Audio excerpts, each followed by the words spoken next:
be here on this side of the stage. I'm very strange as well.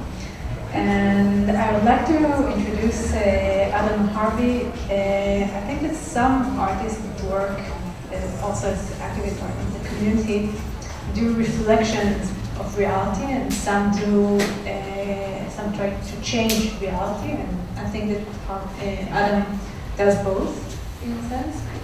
And in his past, he started his career as a photojournalist, and then he switched sides, and while doing his master's degrees at IDT in New York, he started actually criticizing the side of the camera holder and dealing with privacy and surveillance and how to avoid surveillance. And I'll just let him tell you about his work a bit. Thanks, and thank you, Liat, for inviting me over here. It's nice to take part in these discussions. As Liat said, I used to be this person here. Don't mean to point you out, but I would do this kind of work as a photographer kind of early in my career. And as things developed through the early 2000s, the way that photography was used really, to me, changed, and it became less of an art and more of a forensics science. And if you liked 3D faces from Heather's presentation, then I have more for you in this presentation. And what you see in this animation is 3D reconstruction of a face. In this case, instead of being synthesized from a small amount of DNA, it's using a very small amount of visual data. And you can see the 3D faces here are generated from less than 100 by 100 pixels of visual data. And if you compare that to the amount of data that's captured in one phone photo, probably about 10 megapixels on your smartphone, 100 by 100 is probably 0.01%. So imagine one of these photos being taken by an event photographer being posted online of an entire audience. It's very easy to generate a 3D face from every one of you. And this is all open source, and this is now several years old, so it's no longer new or really state-of-the-art. I created new work for this festival, and I think it does require a little bit of explanation because image data sets are probably not something that everyone thinks about. And this work is about image data sets. Image data sets are used to train artificial intelligence, in particular what are called convolutional neural networks. Convolutional neural networks form the base technology for all state-of-the-art face recognition right now. So in order to build face recognition, you need a data set. And what I'm going to talk about in this presentation has a lot to do with data sets. The work that's on view, if you are able to go up to the top floor, is all photos taken in Israel. It may contain travelers, but it also contains many Israelis. And it may contain you or a friend. In total, over the last 3 years, I've discovered over 300 data sets and about 50,000 images in those data sets are from geotagged here in Israel. So of those 50,000, if you had a Flickr account, there's a higher chance that you're in that work. If you had a friend that had a Flickr account, then there's a decent chance that you're in it. And I'll show in the presentation, if you are part of the US Embassy in, when it was in Tel Aviv and now Jerusalem, there's a much higher chance you're in it because they're one of the most active accounts I found. So you'll see the text being shown next to the biometric landmarkers. This is the text that was uploaded along with the image. So a lot of them will be quite normal and people hanging out with each other, family and friend photos, also a lot of wedding photos, and a lot of photos of kids. And as I've been working on this research project found this to be quite repulsive, how researchers don't even really consider the subjects who are in the data sets, and a lot of face recognition that's used for military and law enforcement is using wedding photos to build face recognition technology. It's kind of weird when you narrow the search down to very specific groups, and then you realize that individuals could be impacted by this. So I'll explain a little bit about who I am and how I got to studying these topics. So 10 years ago, when I was had kind of started looking the other way, I was a photographer, but I realized that a lot of the images are also evidence, that you can't take an image as a photojournalist without creating evidence. And that evidence could be used or subpoenaed by law enforcement. And to me, this didn't feel like art anymore. And what I wanted to do is figure out a way to try to balance this asymmetry, or create, really make photography and imaging more creative. And to do that, I developed a way to undermine one of the most widely used face detection algorithms at the time, in 2010. And it was a matter of reverse engineering this profile and figuring out that the most vulnerable places happens to be the nose bridge. And if you can create a style that covers a certain part of the face, you disappear. And it's as simple as that. So you take a very sophisticated technology, seemingly sophisticated, that people have spent thousands or maybe millions of dollars developing, move your hair a little bit in front of your face, and it's broken. And to me, that is empowering, and I think hopefully inspiring to think about new ways of fashioning ourselves for an environment that's very unseen. That's the name of the show, right? Unseen. And we can't see the way that surveillance is looking at us, so it's difficult to dress or adapt to it, whereas it's very easy to dress appropriately if you know where you're going, or the weather conditions, or who you're hanging out with. But how do you fashion yourself according to an unseen environment that could also be affecting you?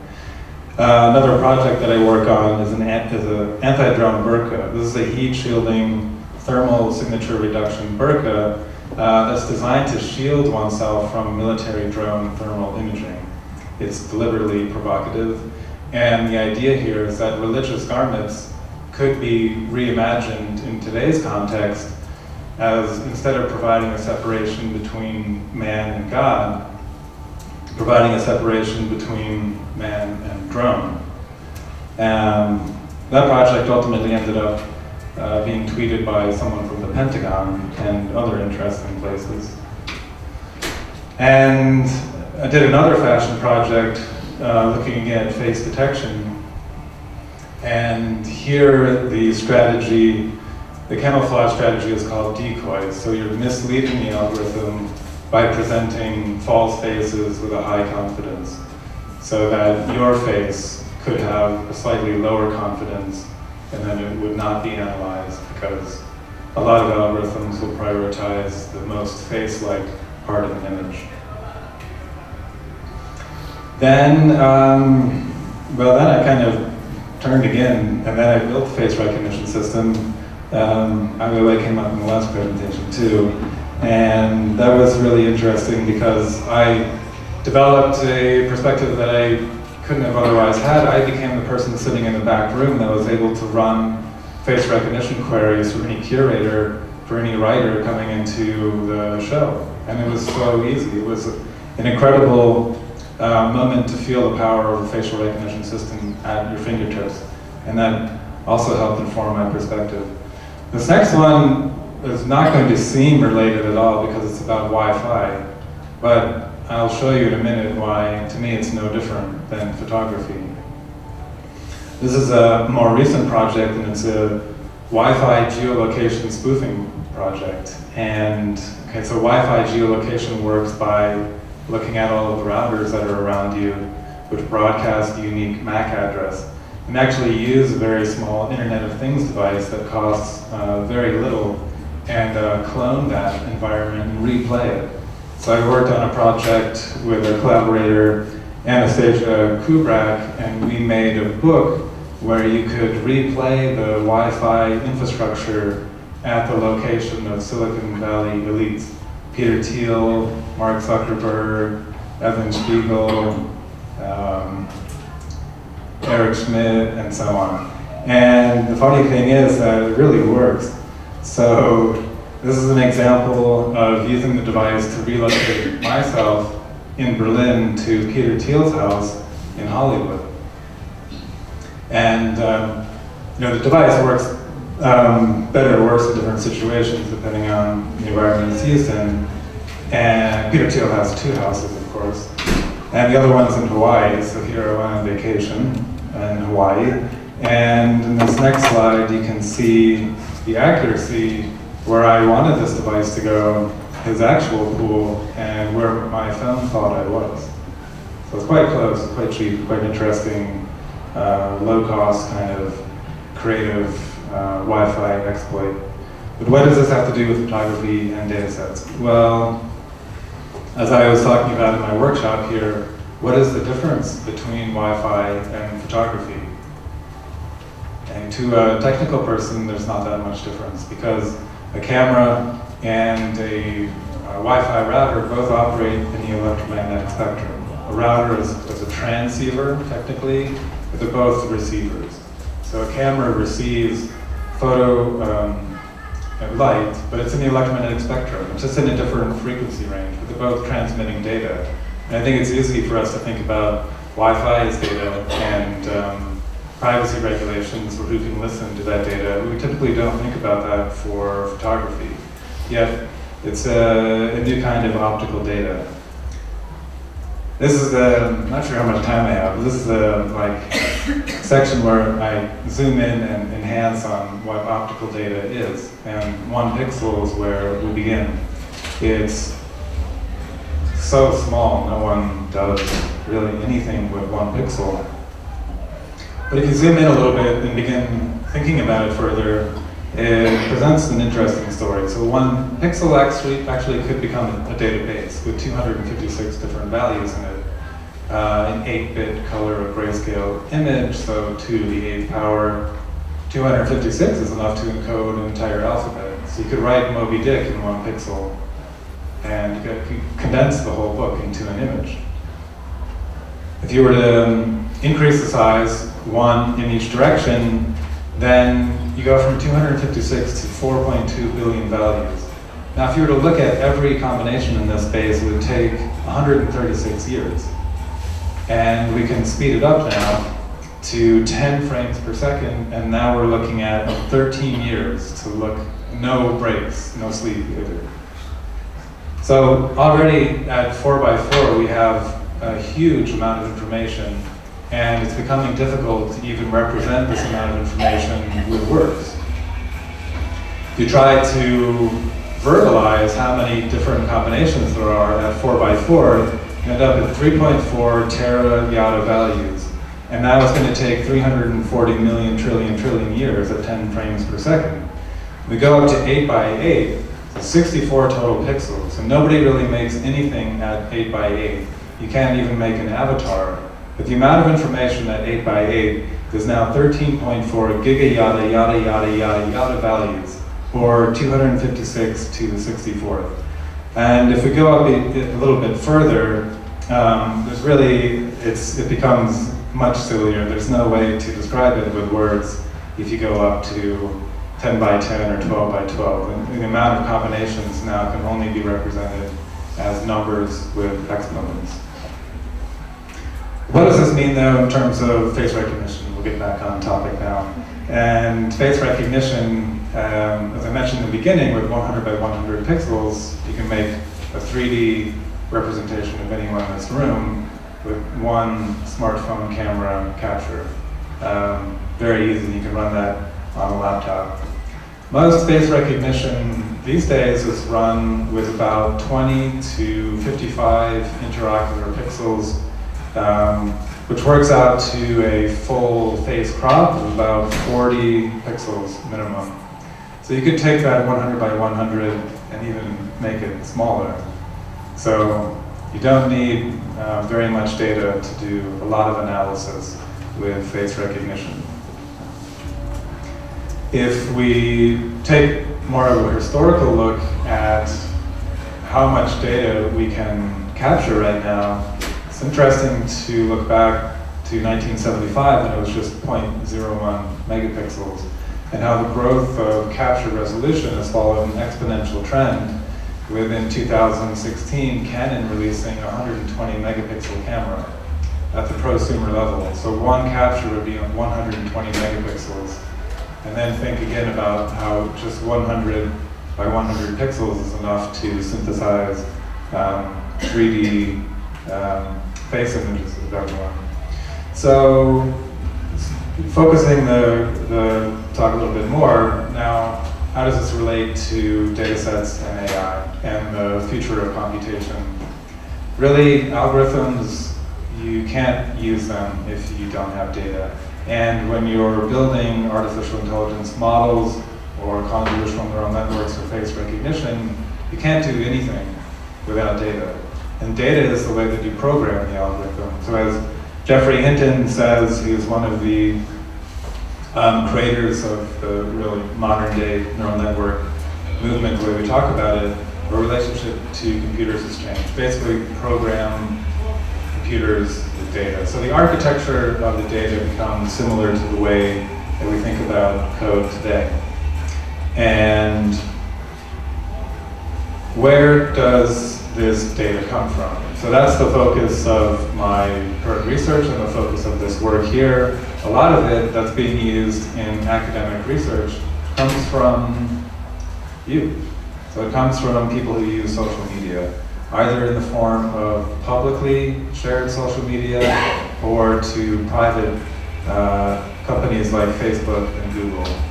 When you upload anything, you're agreeing to a perpetual, irrevocable, worldwide, royalty-free license for them to do anything with the data that you share with them. When it's shared publicly, researchers have been frustrated because Facebook and Google own all the data and they can't do research. So they tapped into sites like Flickr, movie databases, such as IMDb, Internet Movie Database, and other sources, which include CCTV, sometimes on campus, to build face recognition training data sets that they use to compete with. So I became quite interested in this and delved into it for the last few years. And what I found, just for a comparison, the largest publicly available face recognition data set has 672,000 identities in it and about 4.7 million images. So that's large. That is too large that you could never look through all of those photos. But compare that to the number of photos that were publicly reported in, I think, 2016 or 17. Google has 8 million identities and 200 million photos. And Facebook has 10 million identities and 500 million photos. That's their training data set. That's cleaned and labeled data. So it's a huge, huge difference between what's available within the public access to researchers and what's privately held. But I'm going to look at what's publicly available. And starting with this large one called MegaPixels dataset, which is created entirely of images from Flickr. Wedding photos, baby photos, friend photos, graduation photos, all through life. And what I found was, so these are Creative Commons licensed. The incentive when you use Flickr is to share with other people. And this is good. But when people find a way to exploit it, I think Creative Commons has a vulnerability, and researchers have been able to exploit that. When they see Creative Commons, to them it means free data. So 4.7 million images with Creative Commons license have been used, but actually, depending on how you look at it, they could be used for commercial, right? Yet they're licensed for non-commercial. So it's become a point of discussion for what it really means to share with people or to share with computational systems. The other part of it is looking at the information supply chain. So if I post a photo on Flickr, Sure, it goes to their servers and it's stored on Flickr, and a few friends might download it. But this tracks where the researchers are downloading it. So you can see that the data set originated in the University of Washington, in Washington State, and these are all the universities that have had access to it. And you see a lot of lines going to China, where a lot of artificial intelligence research is happening. I looked further into this data set, and I met someone here from the US Embassy, and I told them I would look up the embassies. I found 652 photos from the US Embassy that are in the MegaPixels data set. All of those people in all of those photos have gone to all of these locations, including defense organizations, especially in China. Now that the very small sliver, that 1% of other, that works out to be a lot of problematic data. And one of those data sets that I profiled was called Brainwash Cafe. It was a coffee shop and a laundromat, Brainwash. And it was a data set created by Stanford University researchers, and they just tapped into a live stream. The cafe had a live stream because they wanted to share with other people, and they thought this was a good source of what's called unconstrained data.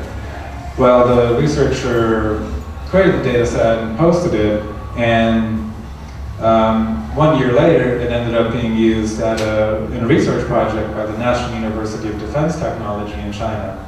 If you're not familiar with this university, it's under the direct control of the Central Military Commission in China. It's a military research university. Go for a bagel and coffee in San Francisco, and you end up in a military research project in China. And that's the reality of how face recognition is made. There are very few restrictions on data training and data collection, and it's kind of a hyperactive time for researchers to be collecting it.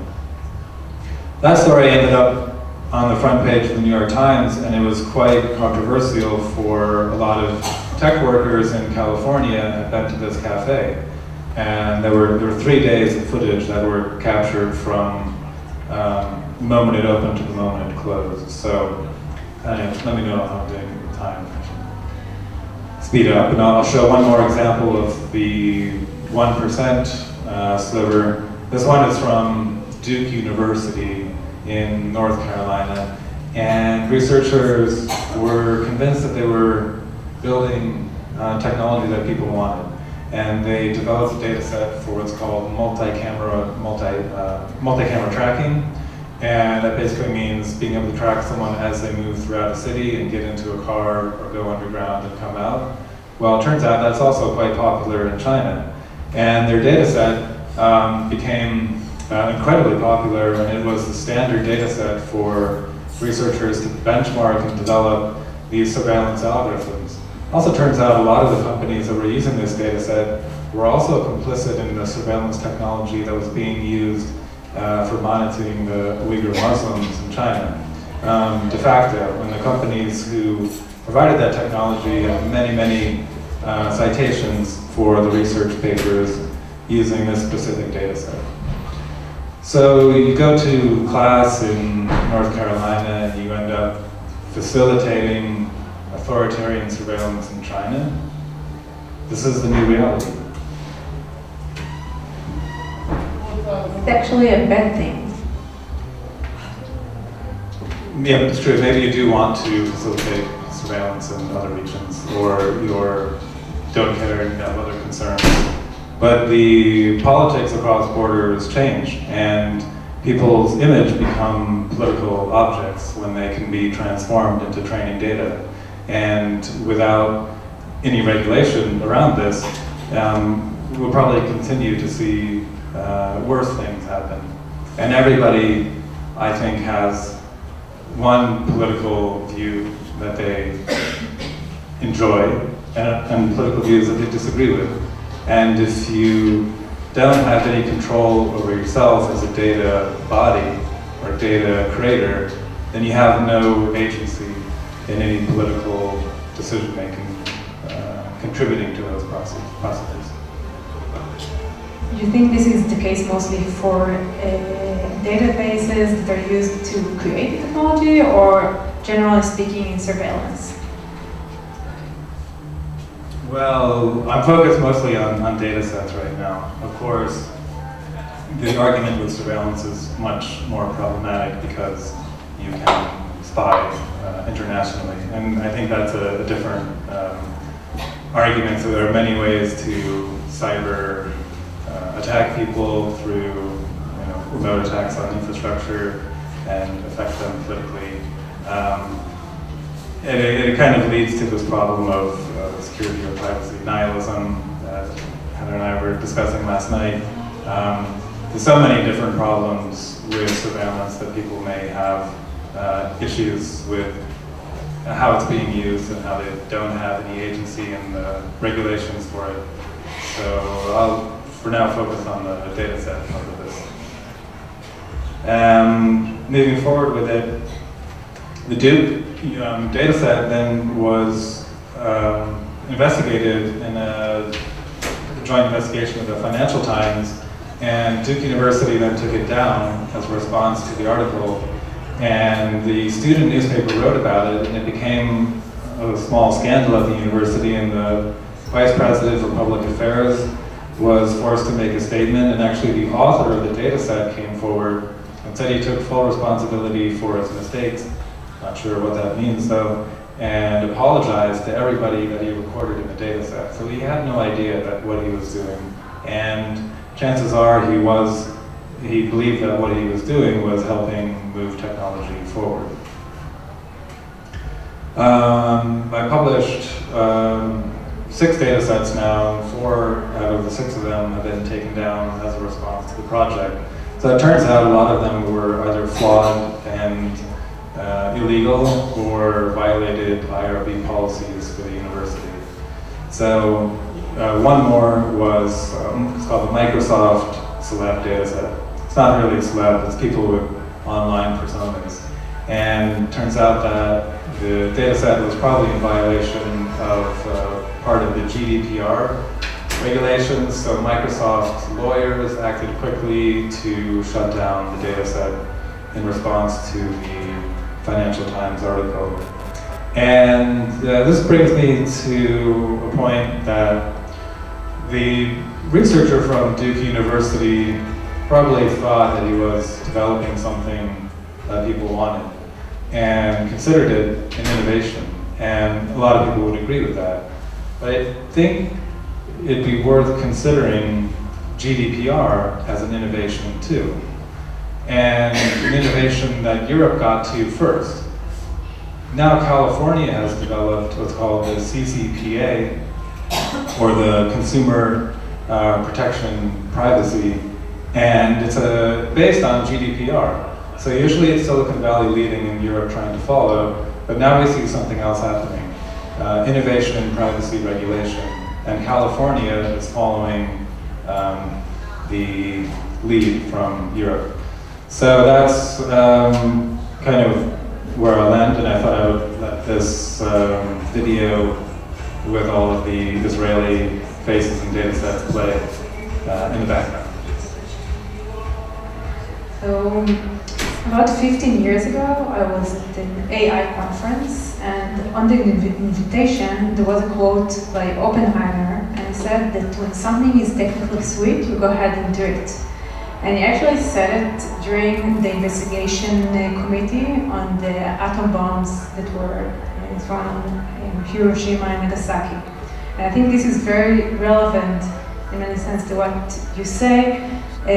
We have a lot of things that are done not in the name of being evil, but just, as you say, for progress, for innovation. Do you get a response from people that are actually doing the development that don't see themselves as doing evil? What do they say? The response from the actual developers has been muted. The most interesting one came in the form of indirect communication. The researchers who were behind the brainwash data set at Stanford, they didn't say anything to me, but they did say something somehow to the search engine that was providing citations that proved the link between the National University of Defense Technology and their research paper. And those two links to the papers were removed. They were censored. I can only assume at the request of the researchers in the study. So I think researchers are realizing that there are legal bounds now to what they can collect and how they can use it. And there has been some outreach and interest from machine learning groups, one in Canada. As usual, the response from Silicon Valley is, well, not many people see the value in privacy yet. Whereas in Europe, there's been a huge amount of interest in discussing these ideas further. And really every country is affected by it. So you can filter the geotagged images based on Israeli country borders as easily as I can filter it on Chinese borders. And I think everyone would have something to say about how they think their images could be used. There have been two articles written about this, one by NBC and one by New York Times. And interesting, in the one from New York Times, they found someone who works in cybersecurity who wanted to pursue a career. And now he's in the face recognition data set called MegaPixels. He had no agency over that, and he's quite unhappy about it. And I think there would be a lot of interesting stories to bring forward if you were able to get more personal responses from people. And the data sets are so large that they, in a way, kind of prevent discourse. There are 672,000 people. There's no room to accommodate that many voices. How do you represent the voice of the data set? It's a communications challenge. I want to go back a bit to the camouflage-related projects. And as far as I see it, when you speak about camouflage, you speak, of course, of criticism in a way that you don't want to be part of this surveillance system. And when I think about the worst case scenario, I think about countries like in the past, like what happened with the KGB and the Stasi, but today with China and the NSA, and not far from where we sit. And actually, so this is the worst case scenario, and we have it in mind, but let's assume for a second that we're not getting there. And then what do you think is the average case scenario that is likely to be? There are so many scenarios, and I think it's not yet possible to conceive all of them. One interesting one I heard of recently is when, so as you exfoliate biometrics or shed or expose yourself to biometric technology, you give up some control over those, because in order to be recognized by a face recognition system, someone has to have a copy of your face. And if you give people enough copies of your face, you can use that face to generate deepfakes. If you give someone enough copies of your voice, banks use voice authentication sometimes. So there was an example where a CEO, I think this is profiled in Bruce Schneier's newsletter, and the scammer used a deepfake voice technology to fool the person into wiring a few $100,000. And I think this is just the beginning of people who are very technologically savvy being able to leverage this technology to convince people of something that's real that's not. So that's one danger of biometrics, is that if you give away too much resolution, you enable people to create kind of increasingly high resolution copies of parts of you and use that to fool other people. What's now called deepfake. Actually, this is technology or abilities, and what we do is then something else can be good or bad, and we move to a different conversation about morality.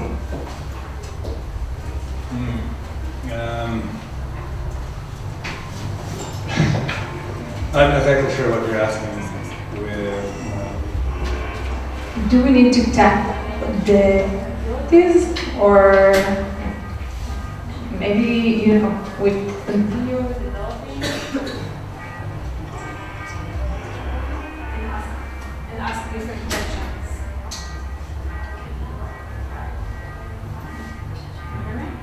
That's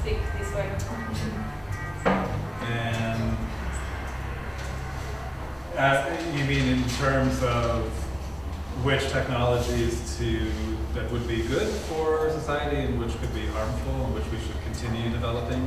Yeah, or in the sense that I think that this race is inevitable and it's an evolutionary process that we can't win in a sense. So what abilities do we have in the long run? I don't think that we can win. There's a good analogy lesson from history. If you think about camouflage, it didn't always exist. If you look back into the last century, camouflage only emerged in the early 1900s. And before then, people would wear uniforms, which seems quite crazy now to announce yourself as someone wanting to be shot. And we take this really for granted that we've broken the conceptual pathway that camouflage can be used strategically to deceive your perceived enemy. And I think that we're actually beginning to break new ground in this century with the way that we think about privacy. So the way that camouflage was introduced to us in the beginning was considered a feminine style of dress, and no manly soldier would ever wear camouflage because it announced a desire to not fight, to hide and retreat. It was considered weak. People did not want to wear camouflage until they realized the strategic power that it has. So I think we're beginning to witness something similar happening in this century with people waking up to the strategic value of privacy. Do you think we can label artists specifically versus researchers or artists? Yeah, people will always put labels on you, no matter what you do, and they tend to be sometimes too narrow to describe different things that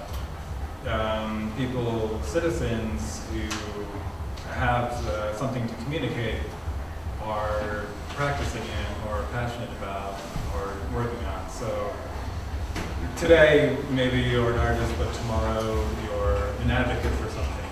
I try to avoid the term activist because I think it suggests that you're unemployed, and whereas if you say researcher, actually you're doing quite the same thing. So what's your next big unrealized project? I was supposed to finish this project a long time ago, and it's just become more interesting. So I think I'll keep working on the dataset project and putting together a search engine. So the most meaningful thing is to know if you are in one of these datasets, and the search engine is designed to help you find yourself. Just trying to make sure we build it in a way people don't abuse it and create more face recognition technology through a search engine. It's funny, I find myself thinking that you're more optimistic about that. But maybe it's the opposite, because I think it's going to be this way, but it's not going to end up as exactly as you think. But maybe... Oh yeah, well, probably a good example right now is thinking how bad it could be with, say, Facebook continuing to allow completely false political ads. And the system could easily spiral out of control because there's really no friction on that. And I think it was just today, Google announced that they banned provably false political ads. And so then you don't have blatantly false political ads. It actually wasn't that hard to make a huge difference.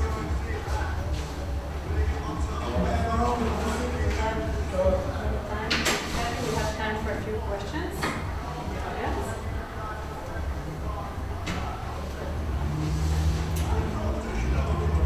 Just a technical question.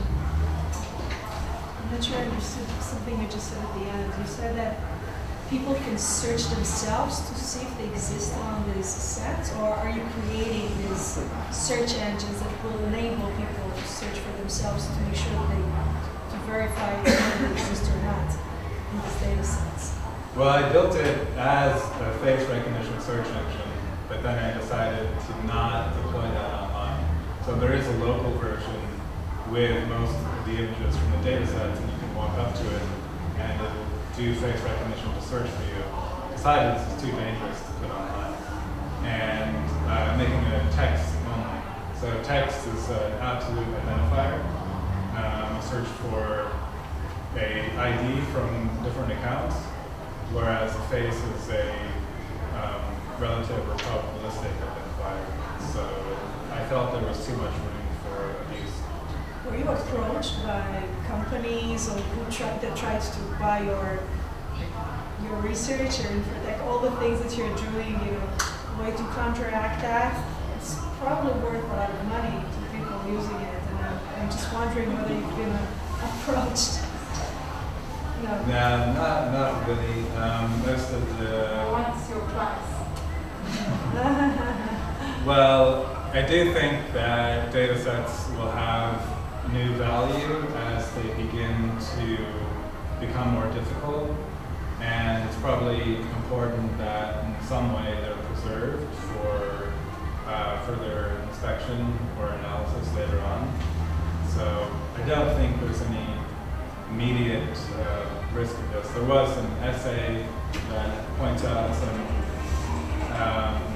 some good things about AI called Excavating AI by Kate Crawford and Trevor Diglin. And they mention kind of the larger problem with these data sets. They're completely biased, by the way. They include mostly white guys using Flickr, and no surprise, these are the typical users of most of these technologies, and IMDb as well. And but one thing in the essay is that it kind of raises the alarm that, as I mentioned, many of the data sets are being taken down. And actually, many of them are becoming easier to access. So as a response, researchers, some are freaking out a little bit because the data sets are disappearing. Actually, there was one surveillance workshop, quite big, with dozens of people flying around the world to it, and used the Duke MTMC data set. It's canceled because the data set was taken down by Duke. They just used a different data set that was collected in China. But I think there's a moment of panic right now, and some of the data sets are ending up on torrent sites. So it's just kind of a shifting landscape to being the researchers being completely naive about how the data sets could be shared, to being more deliberate about the sharing channels or torrenting or sites that host them.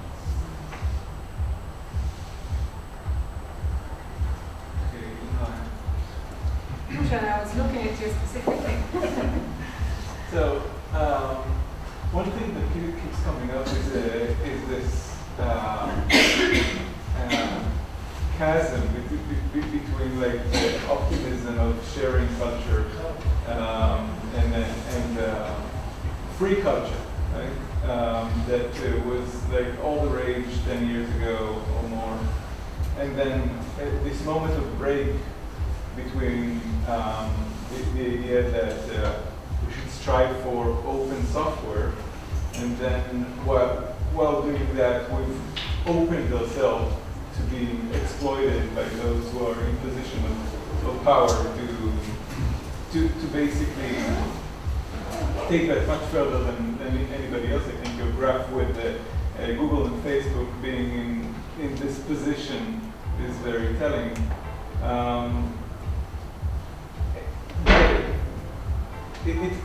I think my question is the same question that I was asking Heather earlier this evening about the strategy of do we need to scare people so they act, or do we need to empower people so they act? And what about like the opposite effect of both strategies? Because I think you've shown us that you've tried both. Well, I see a lot of the fear-mongering headlines, and I think people like it to a certain degree, to be frightened, somehow fun. But it has the danger of creating a false illusion, if this makes sense, that we are headed to a surveillance dystopia, and we actually don't have to be. So by continually creating these headlines, it creates this illusion that we are really heading and that we can't do anything and we become privacy nihilists in the process. So headlines actually have quite a bit of agency in forming and shaping people's responses. And I would say it's probably worth becoming, if it's not already, a strategy of lobbyists and people who want you to keep dispossessing yourself of your data to make you have that feeling. And I think really important incremental progress can be made when you atomize the discussion and think about very small things that matter. Something that you're interested in with Heather DNA. Not a lot of people work on that. And so I think each person can approach it from something that's interesting to them with constant social media and followers and the amount of information that's shared within these platforms too. And I find it quite interesting how your poem becomes graffiti and you colonize a space that was designed to colonize you. So it's quite clever.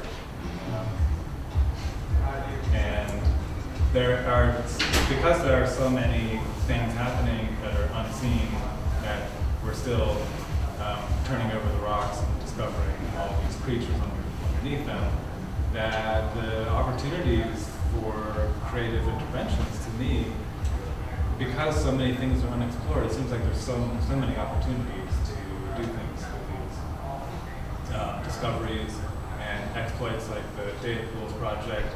Well, you know where this data comes from. It's from your router inside your home. So actually companies have been collecting data from inside people's homes to build a network of Wi-Fi location. So you're a participant without ever consenting to it. And if you want to opt out, you have to, it's silly, you have to add two, because of course there's no standard, to take your Wi-Fi router name and add underscore nomad and underscore, what is it, nomad opt-out. So if you, it's funny because whenever you see someone with a router and these names, this must be a real nerd. To actually know what the protocol is for opting out and that the problem exists. But you can also begin to intervene in this space because there tends to not be a lot of regulation. Sometimes you can use that also to your advantage as an artist.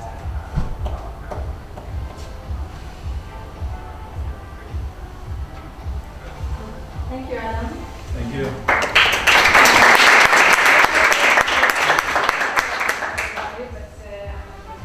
Yeah, let's 3D